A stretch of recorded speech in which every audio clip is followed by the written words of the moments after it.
Welcome back to Almost Engineering. If you guys are new here, we're building a 100 horsepower Power Wheels tank with 2 electric motors, and this week we're taking it for its first test drive.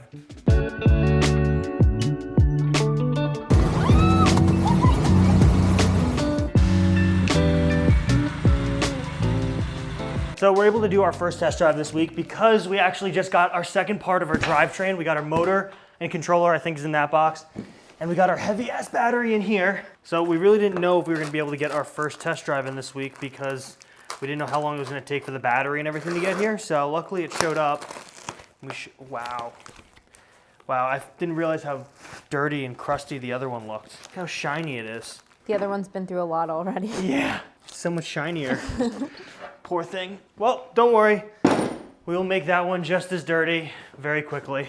They package these so well. It even smells new. It's our brand new controller. Look at that. Remember last time? Yeah, it broke, didn't it? We had to cut and extend them last time because they weren't long enough. Oh my God, that's right. So we might need to do that again based on where we have the batteries mounted. All the good hardware and wiring harnesses. It's such a simple kit. There she is. Look at this thing. So shiny and new. Gonna charge both? Gotta get them both to full. These are only 5 amp chargers, so at 78 volts and 48 amp hours, it takes a long time to get these things up to full. They're probably close to full. We wanna make sure we get as much juice in them as possible. So it doesn't really make sense to try to get the batteries mounted. So what I'm gonna do is start working on mounts for our controllers. We actually have one that we can steal from our golf cart build. We've already massacred this swing arm, and it's never gonna be driven again, so this is where the controller mounted before with these little 4 bolts here. So I'm just gonna cut this off with the angle grinder, and we've got one of them already made. And then unfortunately we're running out of this spare scrap steel that I got, but I think that this little bit right here, oh my God, look at how perfect that is. So we can just cut this out, drill 4 bolt holes, and then get it cleaned up and find a place to put it in there. All right, so fairly easy. Yeah, this kit is really easy to work with.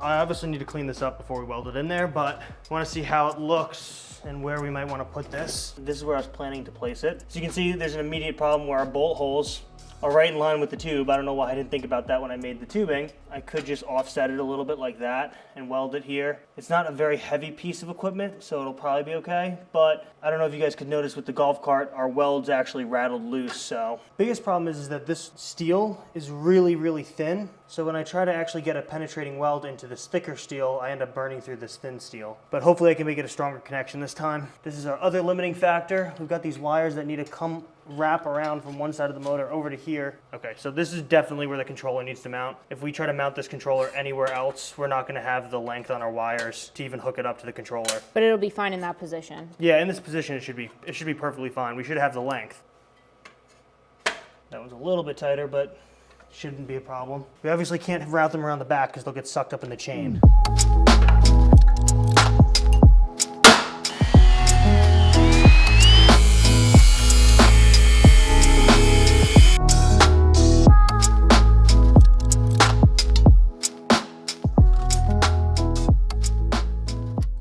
So I built this second bracket, obviously, and it had the fold on this side, which I really like because it'll protect the controller from everything that's going on over here. I don't know if it'll kick up rocks or if the chain breaks. So if I had extra steel, I would build this one the same way where it was guarded here, especially because we've got the chain right here, but I don't think it's worth rebuilding.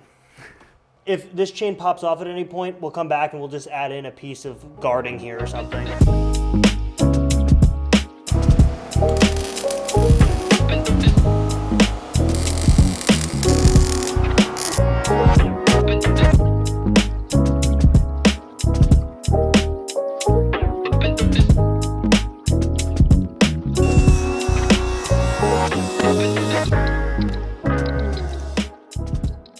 All right, so yesterday we finished up mounting this motor in place. We've got the chain on here, and we also have both of our controllers mounted, and I threw together a little seat mount underneath here, which you can't see anymore. Pretty sturdy for it being so rotted. Yeah, the front's really good, the back I think I just pulled the screws out of because it's so rotted. But it's in there and it's not going anywhere. At least for our first test drive, it should do the trick. The last thing we need to take care of is getting our batteries mounted. We've got them placed in here, fully charged. I'm gonna make some tabs up here that's just gonna go and weld on the back here. which will keep the batteries from sliding forward. So 2 here, 2 here, and then on the front, you want to come to the front side. Because of the shape of these batteries, you can get them in different shapes. This is the most compact in my opinion, but we don't have very much contact here in the front. So what I'm going to do is I'm going to build a plate, cut it out with a plasma cutter, that's going to sit on the inside of this, which will give us the rigidity underneath here, supporting the front of these batteries. Without that, I don't want to put all of the weight, especially like if you imagine this thing wheelies and then comes down full force and all of the weight of the whole machine and only this little sliver of the battery is catching this tube. I don't want to damage this at all. So we'll put this plate underneath here, which will give the support across like the whole bottom of the battery. And then we got to figure out some type of mechanism that will catch the front here and bolt on. That way the batteries can always be removed from this backside. We won't be able to remove them this way because we're going to build the bumper and everything out here, so they have to remove forward that way. So before I do the back tabs, I'm actually going to work on this bottom plate. It's going to be much easier if I start with the bottom plate because once I put this plate on here, it'll determine how far this battery is going to sit forward. And if I build the plate and it makes it a little bit uneven, I can still adjust it. But if I put these tabs in here and then I put the bottom plate on and it makes it like sitting there lopsided, there's nothing I can do about it.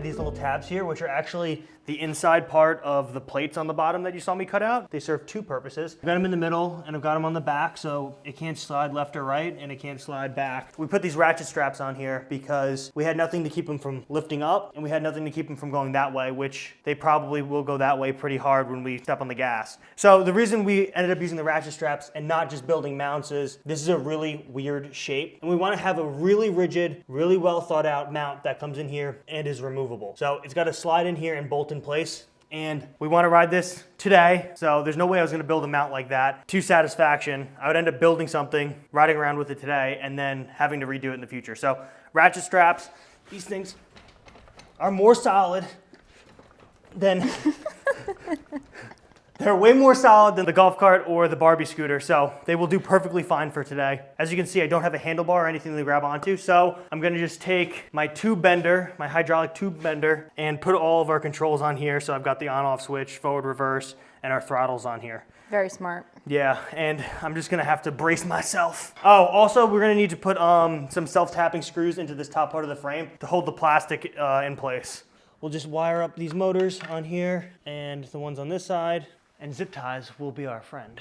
So another thing to think about, this side track, so left right now, is fully welded together and has spacers in the front rotor or idler pulley. The right side is all tacked together. That is the one that I put the motor in first that you saw me test the other day. It doesn't have any spacers up in this idler. So hopefully that doesn't become an issue as we go for this test drive. So when we built the 3-wheeler golf cart, I had to extend the battery leads because the battery was so far away from where the controller was mounted. But luckily, on this side, as you can see, this is the B positive and B negative terminal. I originally had the controller mounted this way, and I would have put the B positive and B negative over on this side, which would have been too far away to reach our battery. So flipped it around, and we should be able to reach it without cutting the cables and lengthening them, which is a really good thing.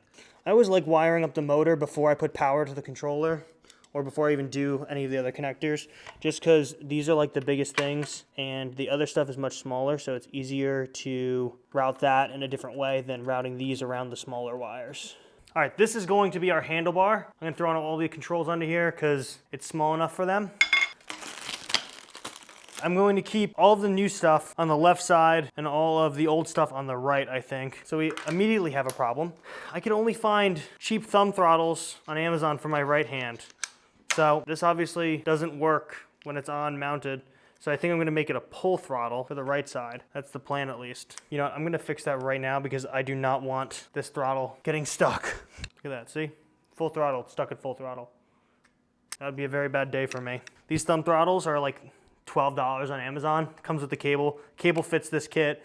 The only problem is that it doesn't have enough throw inside the thumb throttle to give us the full range of throttle that the kit actually wants you to provide. So you gotta hollow stuff out to make room for it. Okay, I like how that throttle's sitting on there. That is so terrifying. Oh my God, this is just disgusting. Okay, luckily, all these wires are already basically hooked up.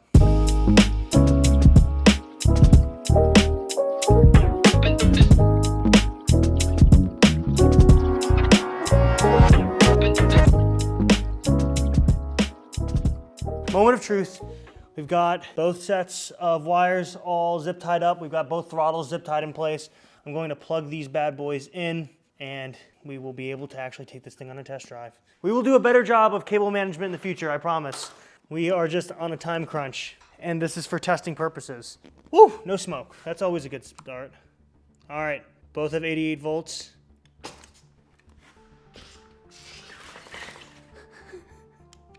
Okay.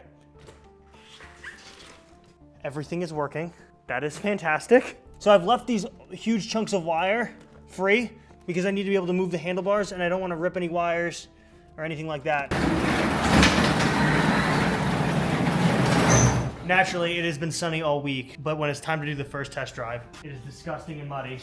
I'm feeling so unbelievably nervous right now because there's just so much power in this. Just one motor alone was terrifying in the golf cart and the Barbie scooter. So I'm really nervous with two. Hopefully, it is manageable. Oh, that looks pretty good. Yeah. I didn't even see that. It's a bit sketchy if I'm gonna be Oh, honest. God. All right, my foot is currently trapped in these wires. All right, there we go. I freed myself. Obviously, this is not how we're actually gonna have everything routed. So I need to be very careful that I don't put my feet on the throttles because the worst thing that could happen right now is for me to press on the throttles and they get stuck and then I just slam into something. Oh, God. I didn't think it was that high stakes right now with the wires. This is 100 horsepower in something that weighs maybe 400 pounds, 550 with me in it. I don't have a lot to hold on to considering it's just wires. So the stakes are very high. It does look a bit janky.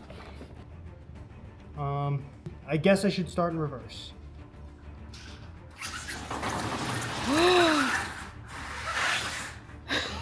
Oh my God, that works really well.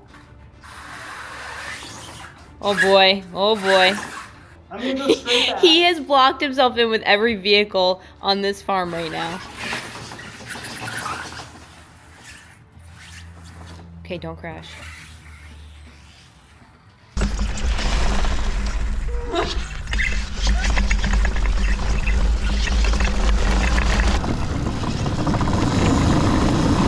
Oh my God, it works really good!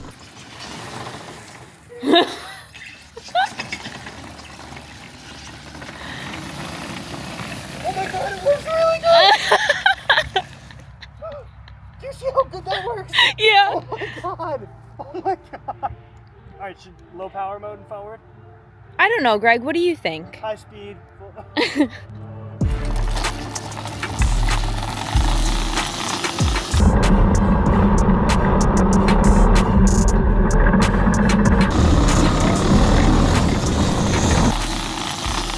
Oh my God! Greg! Greg!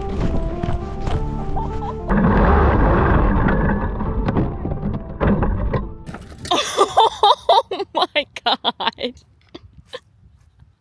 Well, it's perfectly fine. Look at it. Remember when you said we're gonna take it easy? Oh my God. What? We depinned these connectors on the right side again. Oh no, this is what happened with the golf cart. This is exactly what happened with the three-wheeler. All right, I just finished putting this back together. I tested it, the connection is good, so I think this time when I get in, I'm gonna put it underneath my feet. That way if I jump out, my foot won't catch the wire.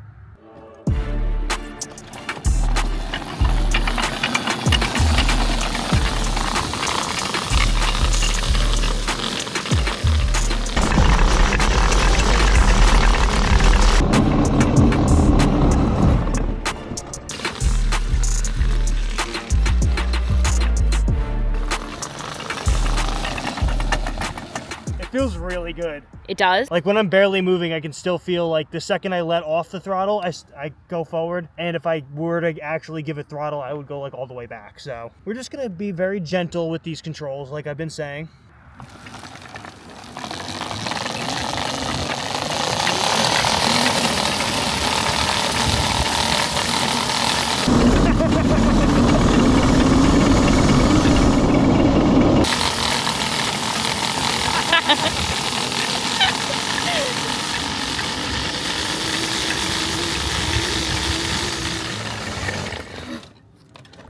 Oh boy. Wow, and I was really gentle just then. I let off very slowly. Okay, I'm gonna tell you right now, I don't know if they can see it on the camera. It looks like you're going really fast. Does it really? Yes, I was just running after you.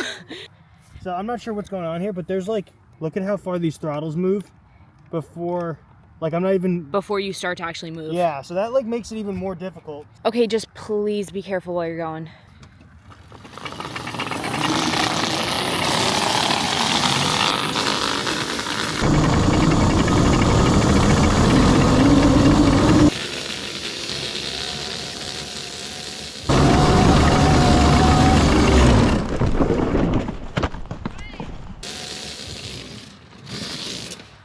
Oh my God. Okay, Did the battery just come out? What happened? The track broke. So. Okay. That wasn't my fault. Like I said when I was vlogging myself, this side was only tacked together. I was hoping that it would withstand the drive, but clearly it did not. Completely let go and jammed up into the drivetrain. That's why I was ejected this time. Damn it. Man, I was just getting started. All right, guys, so clearly there are some issues with the build. Our tracks, I think might not be big enough in terms of their wheelbase from the front bogie to the back bogie. The fact that I've been ejected twice out the front and I really can't let onto the throttles at all because if I did, I would get ejected out the back. So I think we're gonna actually need to redesign the tracks in some way, shape, or form. I would say, because we just got a comment on our short form video, that we could make the top of the shock mounts come up. And if we did that, it would make our wheelbase longer, but we can't do that because our tensioner is in the way. So I'm gonna think on that and try to figure out a way to fix it. This is a testament to the design, although we still need to redesign it. But I think what actually ended up making it break wasn't that the tacks just let go. What happened was all of our wheels undid, and then the metal got dug into the track itself, which locked it up, which made our tacks break.